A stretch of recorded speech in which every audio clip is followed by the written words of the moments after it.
Welcome to general and technical cube study. ఈరోజు మనము కొన్ని యాప్టిట్యూడ్కి సంబంధించినటువంటి క్వశ్చన్స్ అయితే చూద్దాము. So the boys of a class are made to stand in a queue. Amit is standing at 15th place from both ends. How many boys are there in the queue? So 151 problem చూస్తున్నాము. ఇందులో మనకి rank సంబంధించి అలాగే standing పొజిషన్కి సంబంధించినటువంటి question కాబట్టి so ఇందులో ఎగ్జాక్ట్గా మనకి 15th పొజిషన్ బోత్ ఎండ్స్ అన్నాడు. సో 15th పొజిషన్ అంటే మనకి ఎగ్జాక్ట్గా ఇక్కడ 14 మెంబర్స్ ఉంటారు, ఇక్కడ 14 మెంబర్స్ ఉంటారు. సో 14 14 28 28 ప్లస్ 1 ఎగ్జాక్ట్గా 29 మెంబర్స్ మనకి ఇందులో ఉంటారు. సో సెకండ్ క్వశ్చన్ చూద్దాము. 152. If the sum of a rational number and it's reciprocal is 13/6. So reciprocal అంటే మనకి 1/x అవుతుంది. సో మన రేషనల్ నంబర్ x అనుకుంటే దాని రెసిప్రోకల్ అనేది 1/x అవుతుంది. సో ఇచ్చినటువంటి ఆప్షన్స్ని బట్టి మనం వెళ్ళిపోతే మనకి ఆన్సర్ అనేది ఈజీగా వస్తుంది. సో ఫర్ ఎగ్జాంపుల్ 1/2 ప్లస్ 1/1/2 అంటే ఎగ్జాక్ట్గా మనకి దాని వాల్యూ 2 వస్తుంది. సో ఈ టోటల్ వాల్యూ 13/6కి అయితే ఈక్వల్ కాదు. సో ఎగ్జాక్ట్గా ఏ వాల్యూ అనేది అయితే ఆన్సర్ కాదు. Next second 1/6 plus 6.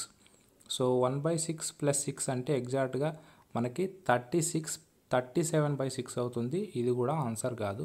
So next 2/3 చూస్తే 2/3 ప్లస్ 3/2. సో ఈ రెండింటిని మనం చూసినప్పుడు ఎగ్జాక్ట్గా మనకి సో 4 + 9 13/6 అవుతుంది. సో ఇది ఆన్సర్ అవుతుంది డైరెక్ట్గా మనం ఆప్షన్స్ని బట్టి వెళ్ళినప్పుడు. నెక్స్ట్ 153rd ప్రాబ్లం చూడండి. So 153rd. In a group of students, 30 students play cricket, 20 play tennis. In all, 35 play either cricket or tennis. How many students play both cricket and tennis? ఇక్కడ ఇచ్చినటువంటి total స్టూడెంట్స్లో మనకి 30 students only cricket ఆడతారు. So 20 students మనకి tennis ఆడతారు. So 20 students tennis ఆడతారు. In all 35 play either cricket or tennis. So మొత్తం total members ఏం ఆడతారంటే 35 members కూడా టోటల్గా మొత్తంగా గేమ్ ఆడతారు. అయితే how many students play both cricket and tennis అన్నాడు. సో ఇక్కడ ఎగ్జాక్ట్గా మనం చూసుకుంటే ఇక్కడ 50 మెంబర్స్ అవుతారు. సో 50లో 35 పోతే ఎగ్జాక్ట్గా మనకి 15 మెంబర్స్ ఉంటారు. సో ఆ 15 members both cricket and tennis ఆడతారు. సో క్వశ్చన్ నెంబర్ 154 చూడండి. Question number 154. Simplified value of 15.4 whole square minus 35.4 whole square. So ఎగ్జాక్ట్గా a² మైనస్ b² ఫార్ములా ప్రకారం ఉంది కాబట్టి డైరెక్ట్గా మనకి a + b into a - b రాయొచ్చు. a + b into a - b by 25 ఎగ్జాక్ట్గా మనం రాస్తే. సో a + b చేసినప్పుడు దాని వాల్యూ ఎంత అవుతుందంటే 1535 మనకి ఎగ్జాక్ట్గా 50 అవుతుంది. 50.8. సో 50.8 ఒకటి అవుతుంది ఇంటూ 15 - 35 అంటే ఎగ్జాక్ట్గా మనకి వాల్యూ 20 అవుతుంది. సో ఇక్కడ మనం -20 అనేది రాయాలి. So by 25. సో 5 5 అండ్ 5 4 ఎగ్జాక్ట్గా 510.17. సో ఇక్కడ మనకి ఎగ్జాక్ట్గా -40 సంథింగ్ వస్తుంది కాబట్టి option A correct answer.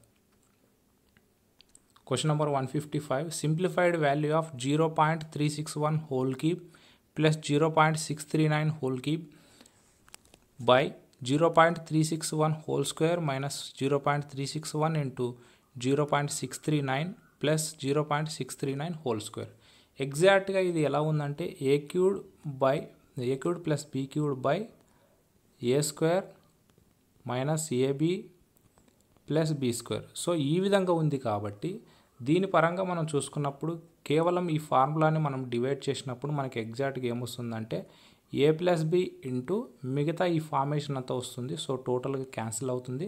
Only a + b value ఒకటే ఉంటుంది. సో a + b వాల్యూ అంటే మనం ఎగ్జాక్ట్గా 0.361 అలాగే 0.639 ఈ రెండు కలిపితే ఎగ్జాక్ట్గా మనకి వాల్యూ 1 వస్తుంది. 1 ఆన్సర్. నెక్స్ట్ 156 ప్రాబ్లం చూడండి. 156. సో ఇక్కడ ఇచ్చినటువంటి ప్రాబ్లం పరంగా ఆలోచించినప్పుడు if the sum of 1/2 and 1/3 and 1/4 of A number exceeds the number by 12. So ఎగ్జాక్ట్గా ఎక్సీడ్స్ ద నంబర్ 12 అన్నాడు కాబట్టి సో ఇక్కడ మనము ఫస్ట్ 1/2 ఎక్స్, ఎందుకంటే half of the number, plus 1/3 X plus 1/4 X equal to మనకి ఇచ్చినటువంటి నంబర్ కంటే exceeds ఎక్కువ అవుతుంది అనేది ఇక్కడ మనం చూసుకోవాలి. సో ఎక్కువ అవుతుందంటే ఎగ్జాక్ట్గా మనకి దాని వాల్యూ ఎంత అవుతుందంటే, సో ఎక్సీడ్స్ అంటే 12. ఎగ్జాక్ట్గా ఈ విధంగా రాసుకోవచ్చు మనం. సో ఇచ్చినటువంటి దాని నుంచి మనం డైరెక్ట్గా రాస్తే మనకి ఎగ్జాక్ట్గా నేను కింద రాస్తున్నాను చూడండి. సో టోటల్గా 6x ఎల్సిఎం తీసినప్పుడు 6x plus 4x plus 3x equal to ఎగ్జాక్ట్గా మనకి 12 ఇంటూ సంథింగ్ వస్తుంది. So 12 into X plus 12 into 12 ఈ విధంగా వస్తుంది. సో ఇక్కడ మనకి ఎగ్జాక్ట్గా 6 4 10 13 మైనస్ 12 అంటే ఎక్స్ 12 ఇంటూ 12 144. సో ఆన్సర్ వచ్చేసి 144. Question number 157. క్వశ్చన్ నెంబర్ 157 చూడండి. So 32 power 4/5 plus 32 minus 4/5 is equal to అన్నాడు. సో ఎగ్జాక్ట్గా మనకి ఇక్కడ ఇచ్చినటువంటి వాల్యూని మనము 32 whole power 1/5 whole power 4. So ఎగ్జాక్ట్గా ఈ వాల్యూ ఎంతనో మనం కనుక్కుంటే ఆన్సర్ వచ్చేస్తుంది. మనకి ఇక్కడ ఇది 2/5 అంటే 32ని మనము 2/5 అయితే రాసుకోవచ్చు. సో 1/5కి 5కి క్యాన్సిల్ అవుతుంది. ఎగ్జాక్ట్గా 2/4 వాల్యూ ఎంత అవుతుంది మనకి, ఎగ్జాక్ట్గా 2/4 వాల్యూ మనకి 16 అవుతుంది. సో 16 ప్లస్ ఇది కూడా అంతే సేమ్ రివర్స్లో రాసుకున్నప్పుడు మనకి 1/16 అవుతుంది. సో ఎగ్జాక్ట్గా చెప్పాలంటే మనకి 16 ప్లస్ 1/16 అవుతుంది. సో 16 ప్లస్ 1/16 అంటే ఎగ్జాక్ట్గా మనం దాని వాల్యూని ఏమని రాసుకోవచ్చు అంటే 16 ప్లస్ 1/16ని 16 1/16 అని రాయొచ్చు మిక్స్డ్ ఫ్రిక్షన్లో. Question number 158. క్వశ్చన్ నెంబర్ 158 చూడండి స్క్రీన్ పైన. If a/b equal to 5/3 and 8a plus 5b equal to 22 then a is equal to అన్నాడు. సో ఇక్కడ ఇచ్చినటువంటి పరంగా మనం చూసుకున్నప్పుడు ఏ వాల్యూ మనకి ఇక్కడ అడిగాడు. సో ఏ వాల్యూ ఎంత అవుతే మనకి 8a ప్లస్ 5b అనేది 22 అనేది అవుతుంది అనేది ఇచ్చాడు. సో ఇక్కడ ఎగ్జాక్ట్గా మనము a/b వాల్యూస్ అయితే ఇచ్చాడు. సో వాటిని ప్రతిక్షేపించినప్పుడు ఏ వాల్యూ ఎగ్జాక్ట్గా మనం 5 ఎంటర్ చేసినప్పుడు సో 8 ఇంటూ 5 ఏమవుతుంది మనకి 40 అవుతుంది. సో నెక్స్ట్ బి వాల్యూ ఇచ్చినప్పుడు మనకి ఏమవుతుంది, బి వాల్యూ 3 అయినప్పుడు 15 అవుతుంది. సో ఎగ్జాక్ట్గా మనకి రాస్తే ఇంత రావాలి. కానీ ఏ వాల్యూ అనేది ఏ విధంగా ఉంటుంది అనేది ఇక్కడ మనం గమనించాలి. సో దీన్ని అంతటిని కూడా మనము కన్వర్ట్ చేసుకుంటే దాని వాల్యూ అనేది వస్తుంది. సో అది ఎలా అంటే చెప్తాను చూడండి. సో a/b అని ఇచ్చాడు కాబట్టి ఇక్కడ కనుక్కునం అనేది ఏ వాల్యూ కాబట్టి ఏ ప్లేస్లో మనము 5/3b రాయొచ్చు. సో ఇంటూ 5/3b రాయొచ్చు ప్లస్ 5b ఈక్వల్ టు 22. ఇది ఈక్వేషన్ అన్నమాట. సో ఇక్కడ ఇచ్చిన ఇటువంటి ఈక్వేషన్ని బట్టి 40b అవుతుంది. సో 40 15 అంటే ఎగ్జాక్ట్గా 55b అవుతుంది. So 55b into 22 into 3. So మనం ఎగ్జాక్ట్గా 11 5 and 11 2 so b equal to 6/5 అవుతుంది.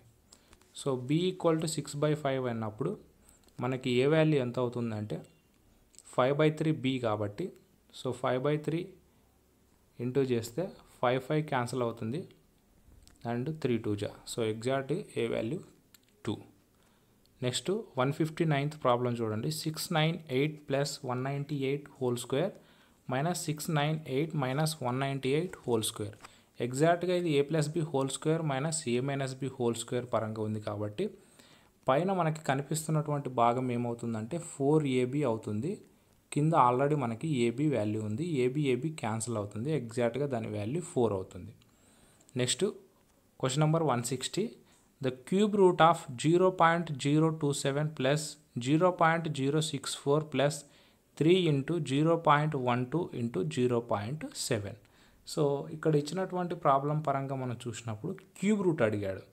సో ఇక్కడ క్యూబ్ రూటు మనకి దేని పరంగా ఉందని ఎగ్జాక్ట్గా మనం చూస్తే ఇక్కడ a+b హోల్ క్యూబ్ పరంగానే మనకు ఉంది. దాని పరంగానే మనము ఆన్సర్ చేయాలి ఇక్కడ. సో ఆ క్యూబ్ రూట్ అనేది ఏ విధంగా ఉంటుందనేది ఇక్కడ చూడాలి. ఏ క్యూబ్ అంటే ఎగ్జాక్ట్గా మనకి 0.3 అవుతుంది. సో 0.3 అండ్ ఇక్కడ మనకి 3 into a plus b into 3ab into a plus b, అది దాని ఫార్ములా. సో ఇక్కడ ఇచ్చినటువంటి పరంగా మనం చూసుకున్నప్పుడు 0.3 ప్లస్ 0.4.